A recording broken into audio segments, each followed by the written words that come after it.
Everyone thinks Michael Jackson wanted fame. After all, he chased greatness from childhood. He rehearsed longer than anyone. He obsessed over every detail. He studied performance like it was science. So of course he wanted the spotlight, right?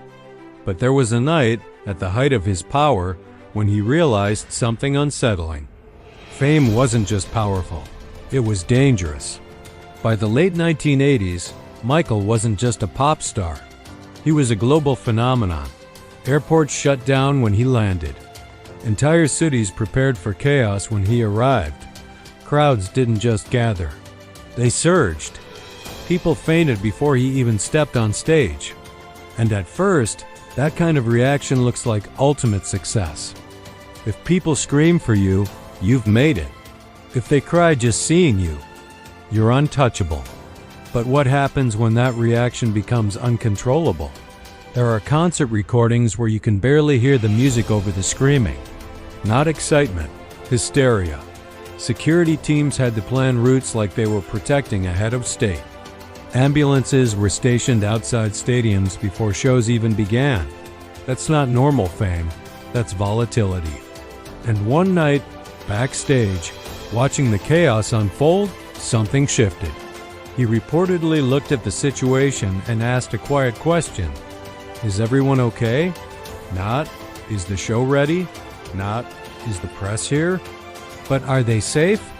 Think about that. Imagine realizing that your presence alone could trigger panic, that your entrance could cause someone to get hurt, that the energy you worked your entire life to build could spiral beyond control. Most artists feed off the crowd. Michael studied it. He understood energy. He knew how to raise it and how to release it. But hysteria?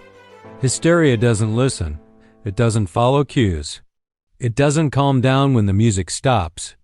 That's when fame stops being applause and starts becoming pressure. Psychologically, something changes when millions stop seeing you as human. You stop being a person. You become a symbol, an icon, an idea. And ideas don't get privacy. They don't get space. They don't get normalcy. After that era, people began noticing differences. More masks, more disguises. More controlled appearances, longer disappearances between projects. The media called it eccentric, but what if it was self-preservation? What if the most misunderstood part of Michael Jackson was actually the most rational? Imagine being so famous that stepping onto a balcony could cause a riot.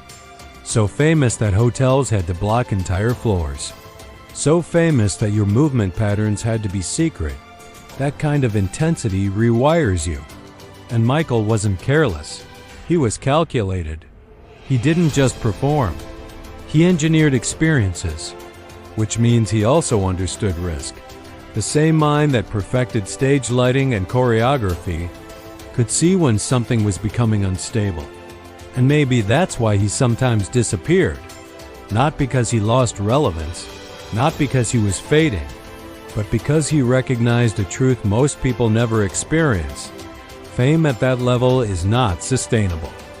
It's explosive. It burns fast. It consumes everything around it. And if you're not careful, it consumes you too.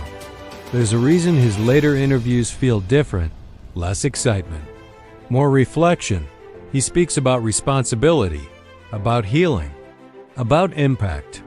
When someone sees what fame can do to others, not just to themselves, the ambition shifts. The goal isn't just applause anymore, it's control. Distance becomes safety.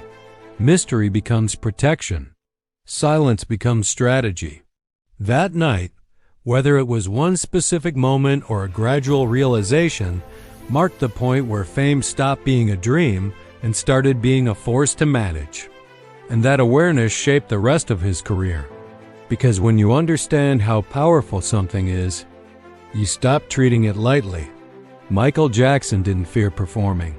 He feared what could happen when the energy went too far. And once you see fame as dangerous, you never see it the same way again. If you enjoy exploring the hidden psychology behind legendary artists, the moments that changed them forever, subscribe.